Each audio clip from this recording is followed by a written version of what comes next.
we often say things or do things that hurt somebody without really maybe on purpose, or maybe it is on purpose. And that's where apologies come in. And also forgiveness. I'm sorry.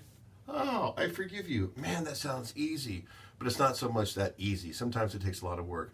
True forgiveness means letting go of the pain that I have, letting go of the anger and the resentment that I might have towards you, and then also giving you compassion as a person who might have hurt me, even though you don't deserve it, or maybe not aren't entitled to it. But it also means that forgiveness is not forgetting it, okay? Because we don't have to forget it. We just have to forgive it. And oftentimes it's hard to forget things that's happened to us. It might be painful.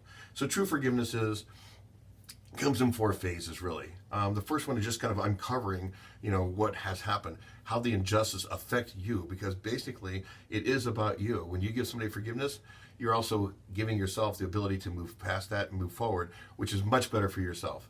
And so the uncovering phase, what did injustice mean to you? And then of course, then there's kind of like the, what does it mean, the decision to forgive? So based on what happened to me, do I have the ability to forgive that person? Or the circumstances that happened? Do I have the ability to forgive? And so I have to choose. I can't just automatically forgive, and nobody can make you forgive. Okay? It has to be a choice that you make. And then, of course, there's the understanding side of it, which is, what is the offender, so this is where the work part is. What about the person who offended you? What was in their life? What was the things that drove them to maybe do this? Or what kind of person they are? So you have to understand that, so they get to circumstances so you can put the two together.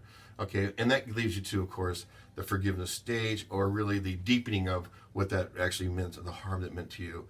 Which means now I can understand it. I'm making the choice to forgive, and that means letting go of those resentments. But it also means, how do I move forward and go? When I live in true forgiveness, that means I look at it, I can move forward, but I can learn from it. And that's really the key.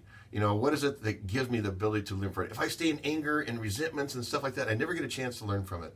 And maybe it was a lesson to not trust a certain type of person.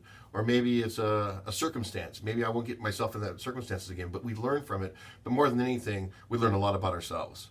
Because the ability to forgive is a gift, but it's a gift to yourself.